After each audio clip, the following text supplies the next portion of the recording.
Let's finish Charles's story.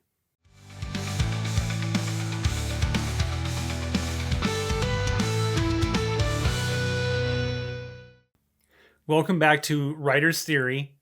I'm James, and this is day 17 of my novel writing adventure.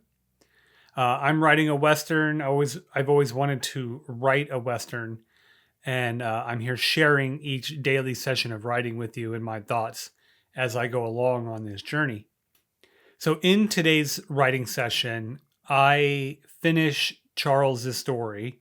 So we see where what he had done to get to where he is here, where he owns this cabin and is able to help Mercer out now that he is wounded. So we left off yesterday with Charles starting his story.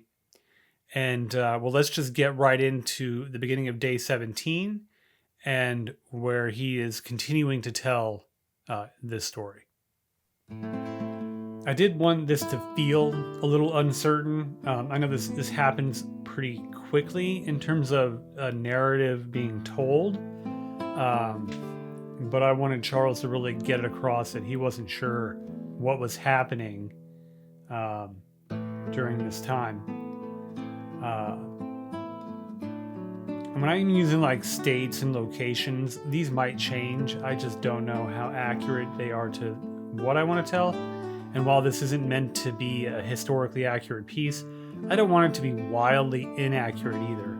Not just the pieces that are like, some of it's fiction, but there are real places I'm referencing, and I would like it to be believable in that regard.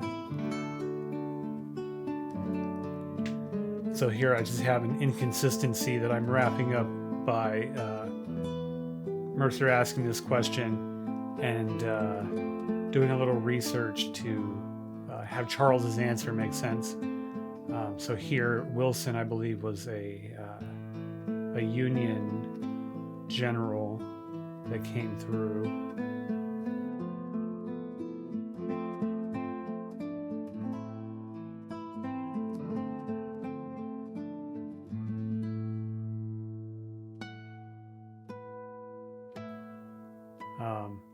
And so this I wanted to be a moment where Mercer's asking him, like, Charles was already freed, and how did he end up fighting, or why did he do that?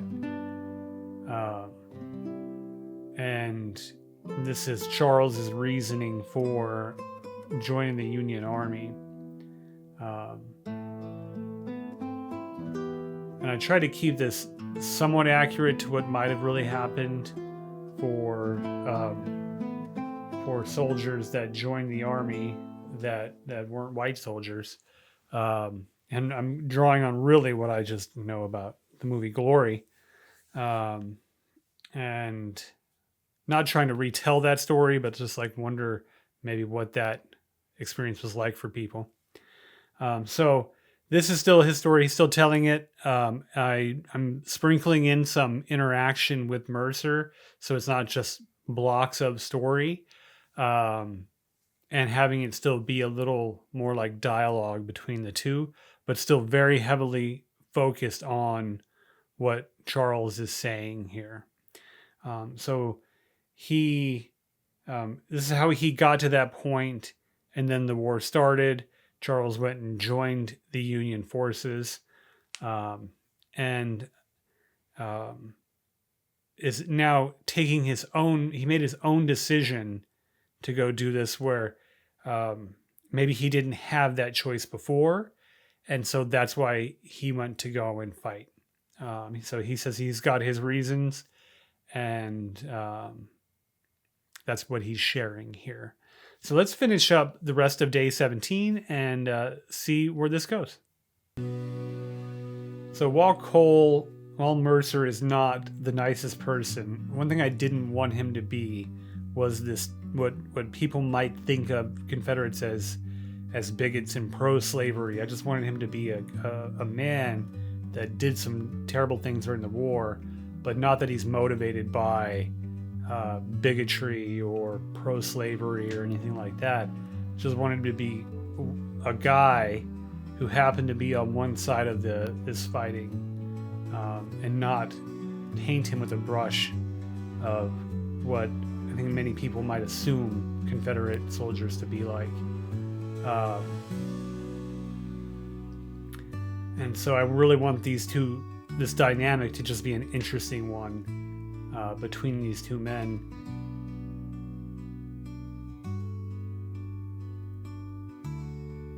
And so that's the end of Charles's story. And now Mercer's asking him, like, well, why did he end up helping him?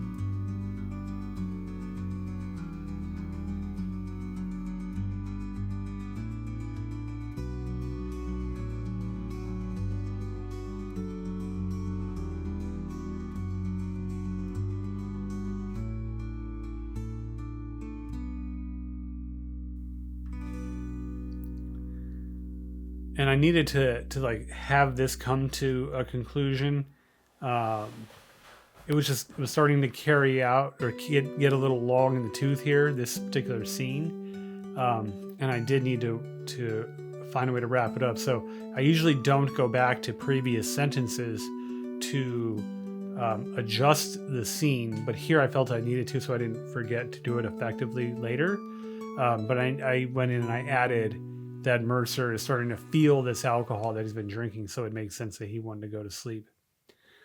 So this was a good day's effort. I told the story I wanted to tell. This story, I hope it's impactful, but it's also a foreshadowing seed for what's going to happen much later in the story. So I did accomplish what I wanted to accomplish here. So, well, let's move on to the line of the day. War don't care who's in the way. It don't care who's done good deeds and who's done evil. It's just a thing of creation. And so this is Charles talking about just the total destruction and lack of sense that happens from being in war, from seeing the things that they've seen, and that just you try to make sense of it and there's nothing to make sense of. So I like how this line encapsulates that and really tells us about his character and his understanding of the world.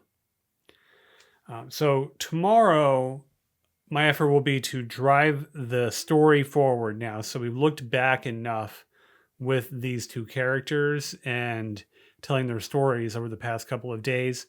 And so instead of looking back now, we're going to go forward and see what happens with Mercer and Charles now that they've shared a little bit about themselves, and where are we going to go with this. So if you're liking this effort and you want to see if I accomplish my goal of writing a novel in 90 days, be sure to like and subscribe. And that's right, I will see you tomorrow.